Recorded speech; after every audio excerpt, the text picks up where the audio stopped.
presented that's again in your packet. I'll let Ashley tee that up if there's any additional information to know about that. Okay, thanks, Joel. I think at the last meeting, we looked at the non-discrimination policy and the board asked that we have legal look it over before approving it. So I just got a message from Amy Broughton, and we had corresponded about this after the board meeting last time.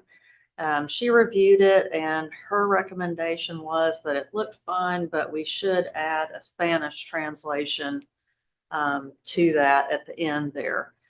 So that was her only suggestion. At this point, we wanted to wait and come back to the board just to see if there were any other questions or concerns before we submit it to the translation services. I have a comment on that. I like it as far as it went, but I think we need something in there that after somebody complains, then what? What happens? What do you do, Ashley? Do you review it and decide yay or nay that it's valid or what? The statement doesn't say what happens after somebody complains to you. Okay. Yeah, well, we can look at that and I can ask her, if she has suggestions. I'm just looking through it. I have to admit, I haven't looked at it much since last time. Yeah, I see what you're saying. It basically says what you need to submit, and it doesn't really outline the process for reviewing it. So we can look at that. Does the county have a discrimination policy at large that this is modeled after? No, they do not. Okay. They do have an equity and human rights office, and there is a discrimination policy on their main website, but it's not something that addresses all of the EPA requirements. So we actually modeled this one after the Forsyth County and the North Carolina DEQ. So it's pretty similar to theirs, and there's a lot of other ones that other air agencies have as well. So we can go back and look for some additional details that we can add there so that there's some expectations about how they get reviewed. So Ned, you're looking for, somebody makes a claim and Then what? then what?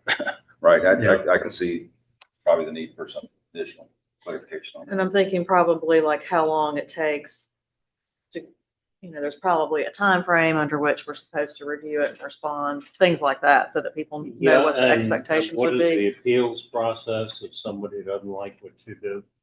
Okay. I'm sure the county has some sort of process. Well, I don't know what the federal law is under that Title VI. It might have some of that, but I think that if that is the case, yes, it should be stated that. Just checking the states, see if they have anything very specific, but we can certainly look at that and come back. Okay. Okay, we'll do that. And with that, we go on to item 5, which is the director's report, and again, turn it over to Ashley. Got several things on the report to talk about too. Okay, thanks. So the first item is the FY25 budget. So we're in budget season now, and Betsy's been working hard on getting the FY25 budget drafted. We have presented the first draft of it to the assistant county manager, and we're in the process of continuing to work on that. We have another meeting next week.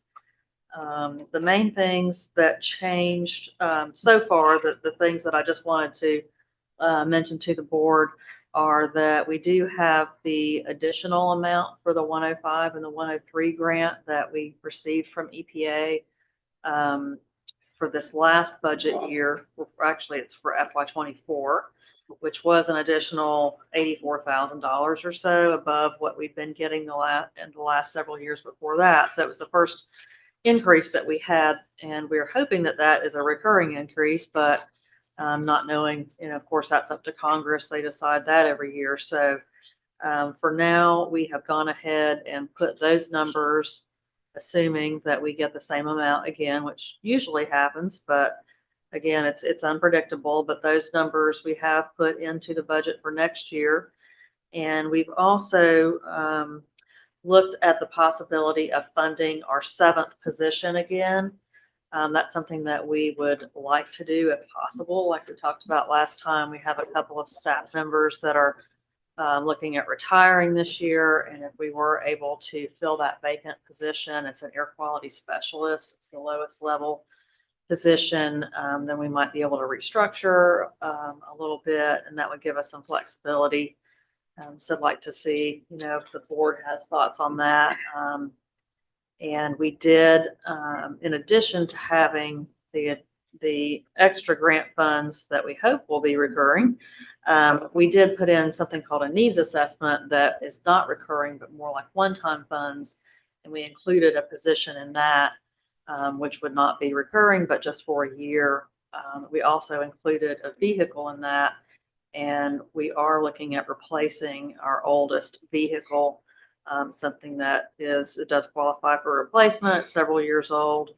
And so we are looking at putting that in the budget too. So again, we put in for funds for EPA for this replacement vehicle.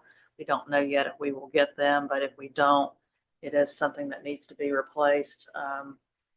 So with all of that added in, it looks like our net impact to fund balance that we're projecting at this point would be around $180,000.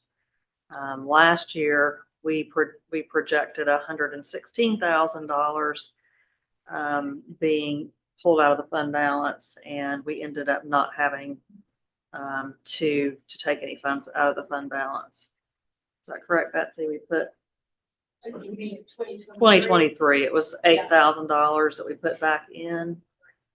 So that's pretty typical. Some years we pull money out, some years we don't. So also we added a couple $1,000s extra under an education category where we're looking at the possibility of maybe buying some radon test kits to give away for Radon Awareness Month. That's something that we used to get for free from the state. Maybe around $700 or so to buy 100 test kits to give away during Radon Awareness Month. And we also included maybe $1,000 or so for educational displays for our new community science shelter at our new air monitoring site at the Board of Education. We've got a meeting set up with Nesbitt Discovery Academy, the STEM high school out there at the site. Evan's going to help us with that, and our CAPE team with the county.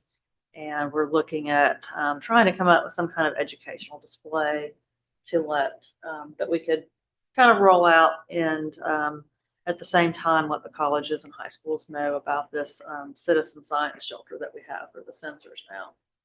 We haven't put anything, the board approved the policy and we've been through the procedures on that, but we don't have anything on our website about it yet. So the communications team recommended doing some kind of educational display with the school and rolling it out that way. So that was the main thing. I just wanted to see if anybody had any thoughts so far. We'll be bringing the budget, draft budget for your review in March.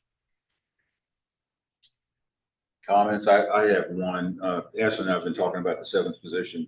Well, board's been talking about the 2nd position for a while, 7th position for a while. And I think with where we are right now, I know staff is really stressed a lot to try to get all the work done, and having an additional position filled, especially in light of the succession planning we're talking about with certain folks retiring this year.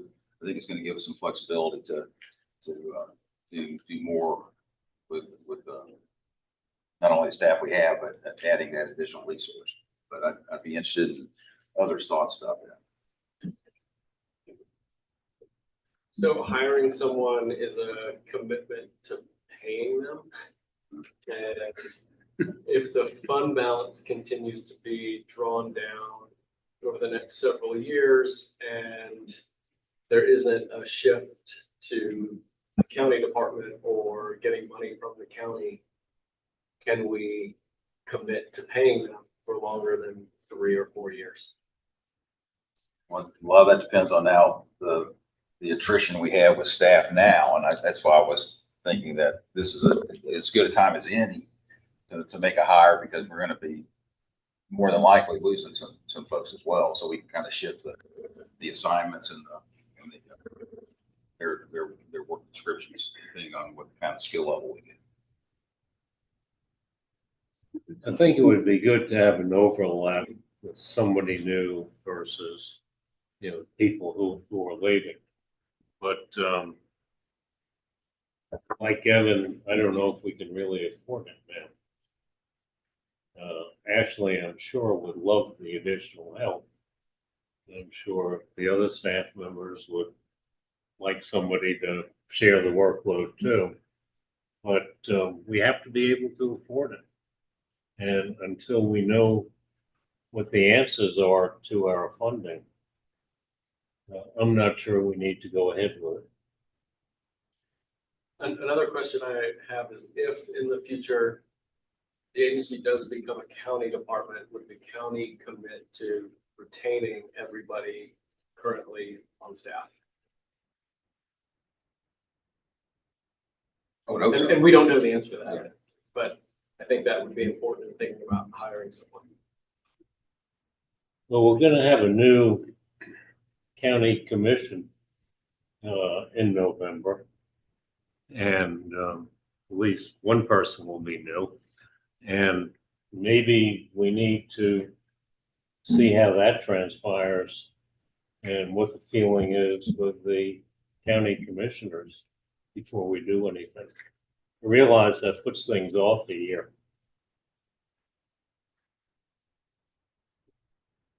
I wish I had an answer for you, Joe. It's okay. Well, not to put Betsy on the spot, but Betsy more than likely, this may her last year with us, so we're gonna have to replace a position anyway. And to your point, Ned, having somebody to, in Betsy's case, to kind of learn the ropes, might be a good idea. Yeah. So that's kind of where that seventh position idea kind of came into my head.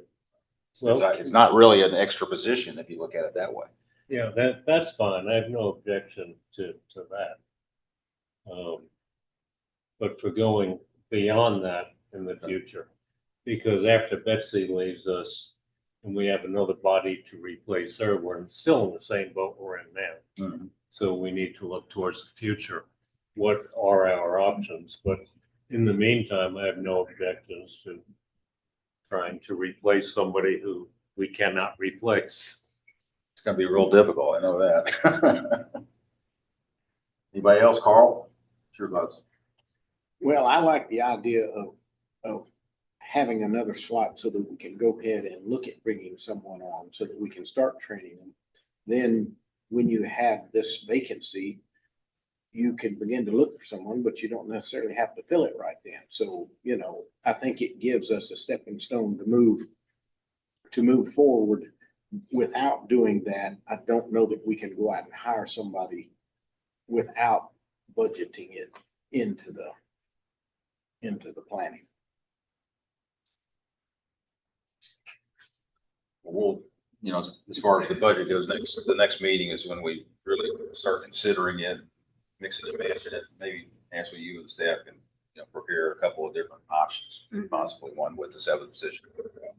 We can do that. Another question. If we replace Betsy, would the new person have the same salary that Betsy has? Well, it would depend on who the person is. And so that was one idea about filling that seventh position, just giving us some additional flexibility. We can look at different options like reclassifying the current position to a lower level position, or also part of the salary is based on the number of years of experience. So chances are Betsy has several years more experience than the new person. So it might be just fine to leave that classification the way it is. And the pay would still be several $1,000s less a year if we're looking at somebody with, say, 3 years of experience compared to 17 years of experience. So that is definitely something that we would be looking at doing. And so filling that position would give us some flexibility where, Kevin's position and Betsy's position, if some of those duties that they currently have were shifted over to the new position, to the unfilled position, then we might be able to sort of reclassify them to where they don't have as many duties and the pay is less. But a lot of it depends on who we end up finding, how much experience they have, what their strengths are. And so it's kind of hard to predict, but I think the idea with trying to fill the position would be that would give us some added flexibility going into the transitional period. And it doesn't mean we have to fill it. It would give us the ability to fill it if things looked favorable, say with the county or funding wise, but then we could always wait and not fund it. Or if we did fill it and it became problematic, then as staff retires and there's attrition, we could not fill a position if that was a problem, keeping funding going forward. So.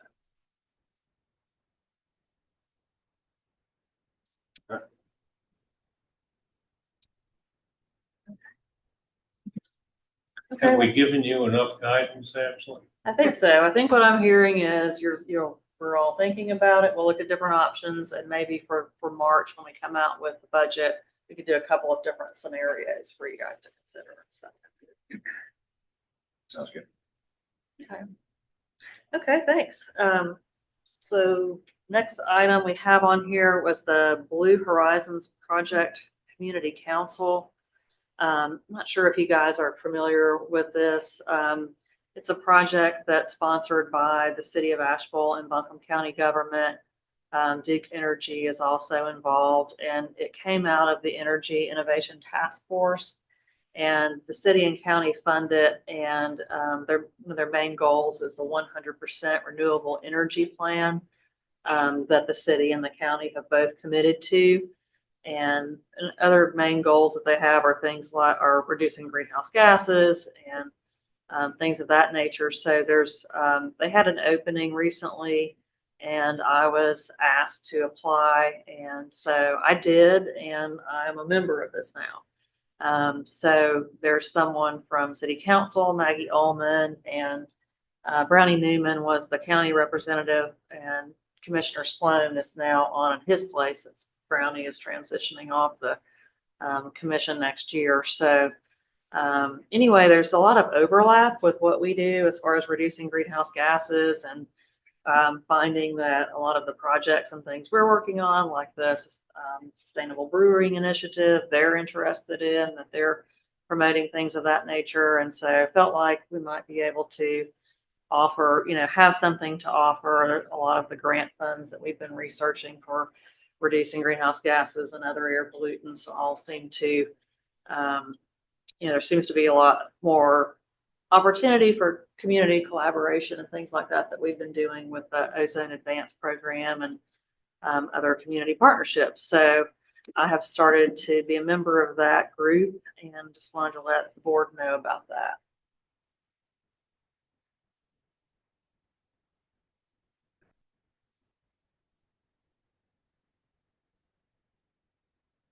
Okay, so the next item is Radon Awareness Month. It's January. We always promote that every year. We did a story. The county helped get that publicized for us. And so we were promoting the free test kits that the state was giving out.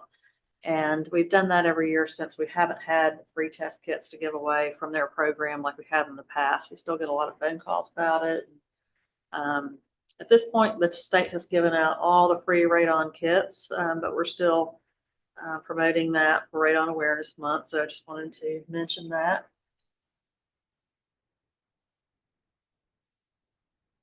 Have they mapped at all the radon area in the county?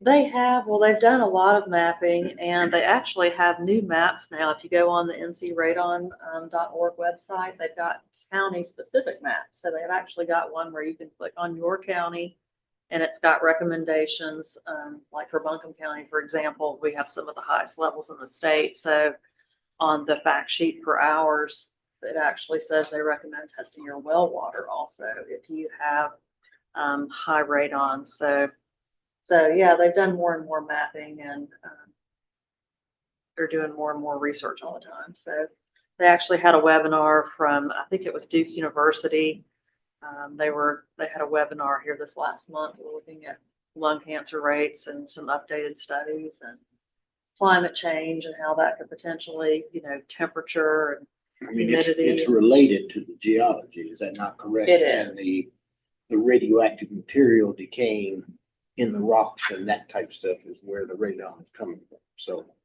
That's correct. And I'm not a geologist, but I think it's the granite and the gneiss that we have so much of up here in the mountains, and that's why we have higher I am a levels. geologist. Oh, good. Okay. Well, is that right? But I didn't know that the well water, that's interesting. Yeah, and the interesting thing, if you look on that fact sheet, if you go to ncradon.org and look, they've got that on the front page now. It's actually got some information about what has been found to be issues for people drinking well water with high radon levels. Actually, it mentions I can't remember off the top of my head, but there are some health conditions listed there. Well, I know back when I was caving, that was a big item, is caves were areas of a lot of radon.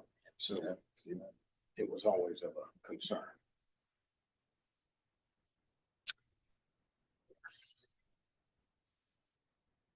Okay, so next thing is the monitoring updates.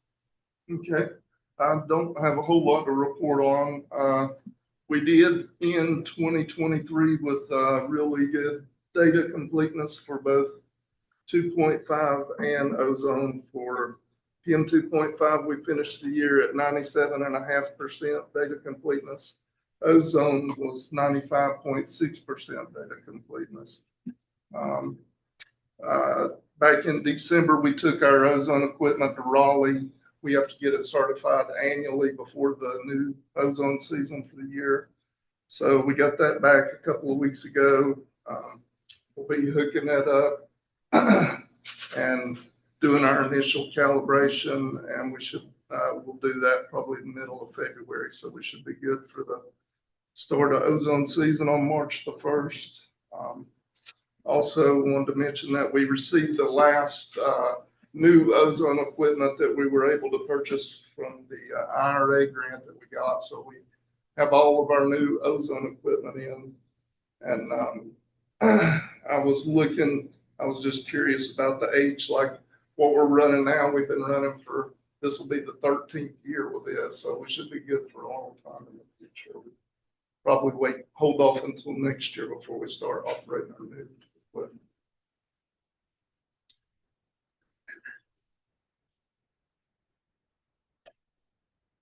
Okay, thanks, Kevin. And next is the facility permit modifications. There's Mission Hospital and Raytheon. Raytheon is just a name change and some updates to the general permit conditions. Mission replaced 2 emergency generators, and we're updating some of their permit conditions while the permit is open. I have some questions about the Mission permit. So what are the avoidance limitations that allows them to classify as a synthetic miner instead of getting a Title V permit? James, do you? I can jump right in. I was looking to ask, you be. The Title V limitations are 100 tons is the limitations for that. So depending on the different source, different sources take different types of limitations to guarantee they won't go above that limit. For Mission, the limiting factor is sulfur dioxide. That is what would reach 100 tons. They've taken a limit of previously, before this, it was a 1.9 million. It's 1.9 million gallons of fuel oil they could burn before they would reach that 100-ton limit. So that's why we put that hard set limit in there. We added these slightly larger emergency generators that made the math slightly different. So we bumped it down from 1.9 to 1.6. In reality, they're not burning anywhere near 1.9 or 1.6. They are natural gas boilers. The emergency generators are obviously running at very low numbers. The boilers that have the new 1.6 million limit are burning maybe 1,000 or 2 gallons a year for testing, if that. I mean, they're, you know, especially now that we've got natural gases with the new pipeline, we don't seem to have issues anymore up here with curtailment, you know, where the natural gas company would say, oh, there's too many people using natural gas. You have to turn your line off and burn fuel oil, which is why most of these companies have dual fuels, is that natural gas wasn't always as dependable. But since it has been, you know, most of these companies are burning very little, if any, fuel oil. And that's the same with Mission. I mean, we could probably set that limit at you know, 10,000 gallons, and they'd still be able to meet it pretty easily with how they operate. What would happen if they did exceed? What's the rating for that? Couple things, and Ashley might have to help me on that. But one of us, it would be a violation. Obviously, it would trigger Title V. It would be a violation. They'd have to apply for a Title V permit. They would have to go through that process, pay Title V fees. They probably, if that happened, it would be a while before they could try to claim that they weren't Title V. I don't know if it actually has anything to add to that. Not Yeah. really. Are you saying that Mission could put a lot more pollution into the air and still be within the Yeah, permit? that's correct. And you know, kind of, it's, you know, you talk to people who do consulting work and everything else, they want those limits to be as high as possible for their clients. But you know, it'd be more expensive for them to run fuel too. So in other words, we could get sick breathing the air around Mission, and there's nothing we can do about it because they're within these high limits. Well, it would They'd just have to go to Mission. There you go. That was really true when they used to burn coal. Yeah, they used to burn coal. I mean, fuel oil is a slightly more, obviously, it's not as clean as natural gas. And we would obviously prefer folks to do natural gas all the time. But on the grand scheme of things, even if they were burning more fuel oil, the permit has those protections in it to protect public health. So it would be. So another question I had is, especially since they're now for profit, they don't have the not-for-profit status, why don't we make them reclassify under Title V? If technically they should be under Title V. Taking a limit to avoid Title V is just, it's very natural to do. I mean, it's something that businesses do all across, I mean, not just our agency, but it's an EPA, comes down from the EPA on down that these facilities like this are allowed to take these types of limits. If they requested, the agency's required to grant it. Yeah, Yeah. I mean, it is something that's in the rules where you're allowed to take an emissions limit to avoid a program. So we have 10 synthetic minor facilities that have taken these limits. And so they're synthetic minor. They do have increased inspections, and we have to report more data about them to federal databases of record where the public can go in and see what their emissions are and if they're in compliance and things like that. That's part of our compliance monitoring strategy. So they do get an increased level of scrutiny for using the program. But a lot of these facilities, we're required to permit them based on their potential emissions instead of their actual emissions. And so that's where Title V comes in. If their potential emissions of a criteria pollutant are over 100 tons, in reality, we have to look at it as if they're running all their boilers 24 hours a day, 365 days a year. In reality, they run much less. They only run 1 or 2 boilers, not all 4. And so their actual emissions are, even though we put a limit in the permit to keep them under that worst case, in reality, their actual emissions usually are quite a lot less than those limits. So it's up to them. They can ask if they wanted to be Title V, they could, but if they request the limit and it's allowed under our rules, then that's, it's a lot more expensive to have a Title V permit. It's tens of thousands of dollars more a year. There's a lot more reporting and record keeping. So it's pretty burdensome. So On them or on you?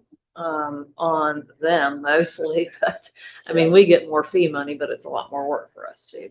But Yeah, I don't know. I don't see Mission living up to their mission. And read this permit and I saw that there were these avoidance limitations that allowed them to save a lot of money. And it didn't seem right that they were allowed to do that. I mean, it might be a smart business decision, but if we're not, it sounds like you're saying we are required, but if there's a way that we can force them into a Title V permit, I think that's good for the agency. Evan, your bias is showing. And Healthgrades just rated Mission as one of the top 50 in the country. You mentioned sulfur dioxide would be the primary component that would. Right. And is that based off low sulfur fuel oil or high sulfur fuel? I believe that's based off 0.5%, which I do believe that because, if I'm not mistaken, that we've always, or in the past, we've given them, tolerance up to be able to burn because there was still not ultra low sulfur available. So I think it's not the lowest sulfur because there were still at times and still believed that either through old stuff they might have already had on site, we would assume that they were not burning the ultra low. So you are taking kind of a conservative Yes. approach there too Yeah. on that. The other thing is they have a lot of emergency Yeah. generators, and so we are calculating their worst case emissions as if they run their generators. Is it 100 hours per year, James, or 500? 100 hours because of the Okay. allowance in the rule that basically the rules basically states they can do 100 hours in non-emergency. Yeah, that's changed a little bit over the years, but in reality, they typically only burn natural gas. They don't really want to burn fuel oil. They only have that capability in case they need it. So but we do calculate the worst case emissions if they had to burn the fuel oil. So it's a lot more expensive for them. And so if you look at their actual emissions, they're quite a lot less. One last question. So up at the top in section A, it explains why they should no longer have to report the number of hours that the boilers operate. But in the regulatory notes below, there's still the 100-hour requirement for the emergency generators. But they're no longer reporting the number of hours of the boilers. They still have to report the number of hours for the emergency generators. Yes, and to kind of clarify that we probably never should have had the natural gas hours operation in. That was a specific permit condition that allows us to, that permit condition so we can conduct, we can be like, what are your emissions? We base our emissions on their usage of the amount of natural gas and not the hours. And then it got a little conflicted because at one point we did modeling for them, and some of their modeling, we had hours of usage based on fuel oil became a condition. So we asked them, so that became a condition, and natural gas kind of got pulled in with that. We're still asking for number of hours of use in the boiler because that is tied to a limit that we put in their permit for the modeling. But we took the natural gas out. They still have to keep track of that. There's a federal rule that says they have to keep track of their usage. So it's just a kind of a slightly semantic. But yes, and in regards to the emergency engines, yes, they definitely have to. Correct.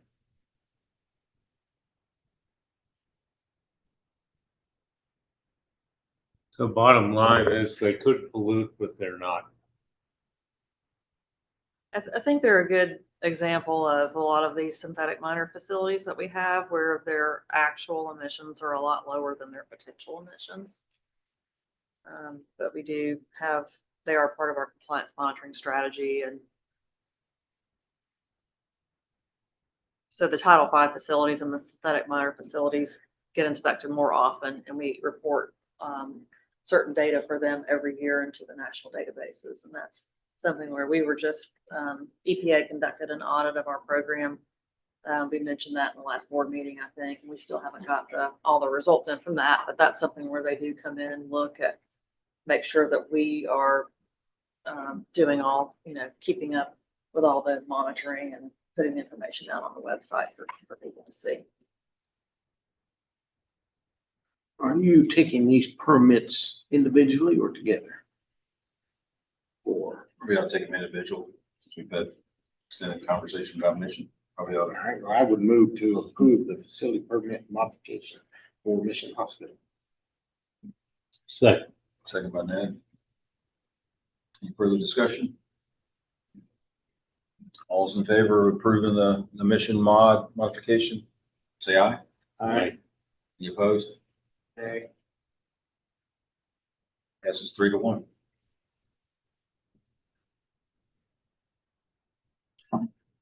Okay, got one more, right? Raytheon Technologies, Pratt and Whitney division, they have a name change. Is it an ownership change as well, James? And Name change. just a name change. And at the same time, we're going to update some general permit conditions. We have a new condition we've been putting in all the general permits when we open it up. So that's the extent of this one. Any questions about that? That was a little more straightforward. Entertain a motion to approve. So moved. Second. Second by Ned. Any further discussion? All those in favor say aye. Aye. Any opposed? That passes. Okay, next agenda item, new business. We have none.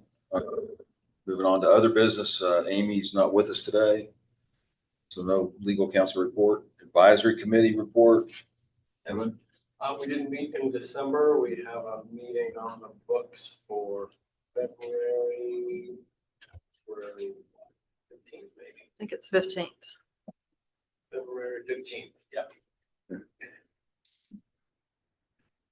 Next item is a meeting that Ashley and I had with County Manager Aubrey Pender and Assistant Manager Sybil Tate. That happened after the November meeting, and the purpose of that meeting was to review the PowerPoint presentation that the Buncombe County staff had put together with the agency input, and tweaked a few things, since it turned out that the board did not take up the notion of absorbing the agency this year anyway. It really ended up being a meeting where we agreed to get back together later on in the year. And Ashley, you may have some additional thoughts about how the meeting went. Yeah, I think it went well. Strategy and Innovation did a lot of research on air quality funding models and looked at how our agency is funded and the other two local programs, how they are structured in the county governments at Forsyth and Mecklenburg. And we had a lot of information about, our funding situation, and was really focused on that. And the feedback that we received was, this is good, but we really want more on the value of the agency to the county and less on the funding piece. Actually, Max from Strategy and Innovation is here assisting Kate today, and he did all the work. So he's been a tremendous help. So we're going to get back together with Max and kind of tweak that presentation, and then maybe in the summertime or so might be able to try to run that by the commissioner, some of the commissioners, and sort of get some input to see, if there's interest, see what the board thinks. And if there's a way that we could move forward on something like that. So yeah, we'll keep you all posted on that. As far as the PowerPoint presentation is, I guess it's still somewhat in draft, but we prefer to be able to share it with our board here in the near future. Yeah. Once we get it to that point. Okay. Okay. Moving on down, calendar already. Our next meeting's March 14th. We're back on the second Thursday of every other month. So that's still good with your schedule. Yeah, I'm good. So we'll see everybody back then at that point. Any announcements by the board?